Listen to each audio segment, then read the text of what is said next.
Hey, good morning, my history peeps. So I thank you all that did the feedback for me on e-learning, and with a resounding if Nearpod is not your favorite, so I will make sure that we aren't doing those anymore. And some people found them difficult to navigate on the Chromebook. But hey, thank you for your feedback. We just finished Vietnam War, and what was that, chapter 17? So I'm just going to walk you through chapter 18 and tell you what's going on. So chapter 18, the young people are protesting. They're like, we're hippies now. We're going to have Woodstock because it's all about love and peace, and we're going to go live in communes. And then we're all going to work together because we love each other, right? So young people are getting a voice, and they're going to start protesting. Women are going to have a little revival for their women's rights movement because they want to be paid the same as men. They want the same opportunities as men. And one of the biggest court cases that's going to play out during that movement is Roe versus Wade. After that, lesson 3 is about Latinos and their rights, and Cesar Chavez and how he really worked for the migrant farm workers and their rights. Okay, so that's what's going on in history. I want to fast forward though up to chapter 19, which is the Nixon years. Ooh, Nixon.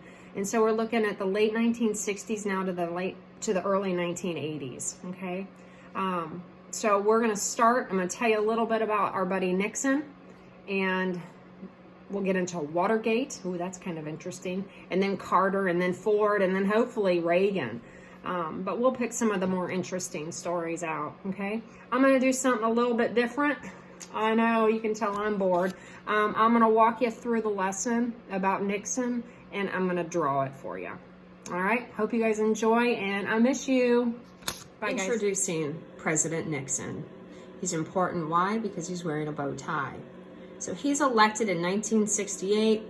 He's kind of that person that says, I'm going to do anything and say anything to get elected, but when I'm elected, I'm going to change a little bit, okay? So he's basically saying before the election, I'm going to listen to the middle class, I'm going to hear you speak, and we're going to win Vietnam War with peace and honor, okay? And so they elect him, right? It was a close election, but he wins. But then it kind of changes. He introduces something called Southern Strategy.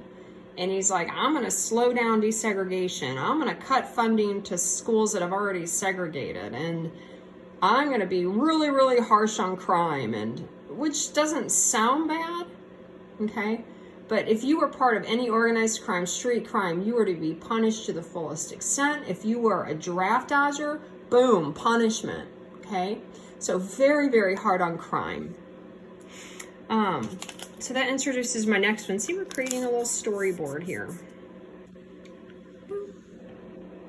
So there's a Supreme Court, U.S. Supreme Court, and you can see that there's 9 members on the Supreme Court. And this Supreme Court was called the Warren Court. So we have to ask ourselves, why is it called the Warren Court? Because there's one guy, I circled him here.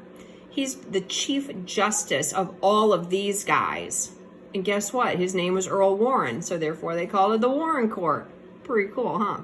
All right, so Nixon hates the Warren Court with a passion. Why?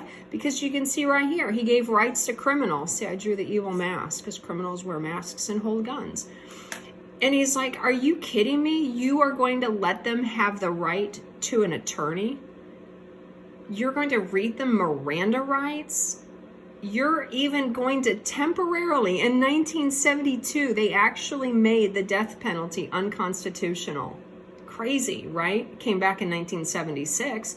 But do you see how lenient they are on criminals? Really, really ticked off Richard Nixon.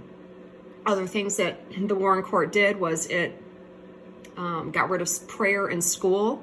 And actually, there was a couple court cases that paved the way for abortions to become legal. So he was not really thrilled with the Warren Court at all. And eventually he will replace, or he'll get to place 4 new judges on the court. And that's huge, right? Because they serve for life. All right. So the next thing that he does, and this part's important here, it's all important. See this word right here, détente? You got to remember, we're in the middle of the Cold War, right? We can draw some snowflakes in here. I don't really know how to draw snowflakes, but there it is, Cold War. Communism versus democracy, right? And China fell to communism in 1949, and he was kind of honked off at Johnson. He blamed Johnson for letting that happen. But anyway, I digress. Let's go back. Détente means a reprieve of tension. So we're very tense people. No, not anymore. Not with détente, right?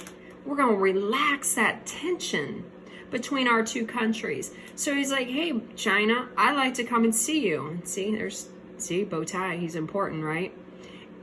And China's like, okay. And so this is Mao Zedong. And if you guys don't remember what Mao Zedong looks like, he's got that same haircut as Carl Azus. Remember that? Okay. And he really wants a better relationship with China because he wants trade to increase. He wants diplomatic relationships to increase. And Mao Zedong is like, okay, I'll shake your hand. And then you've got love in the country, okay? I'm oversimplifying this, but hey, it's e-learning, right? We got to have fun with it. And you can see I drew China there, okay? And it looks a lot like the USSR. See, snowflakes. And so all of a sudden then the USSR is like, well, we want some United States loving. And so Nixon's like, okay. And so he's like, I'll come and see you too. And he meets with Brezhnev. And remember Brezhnev, he had those really, really bushy eyebrows. So we tried to draw those in there, right? And what ends up coming from this is actually really good. It's a treaty called SALT I. And it's like a strategic arms treaty. And in it, it said, all right, guys, the United States and USSR, we're not going to make any more nukes with each other. We'll keep the ones we have, but we're not going to add to the stockpile.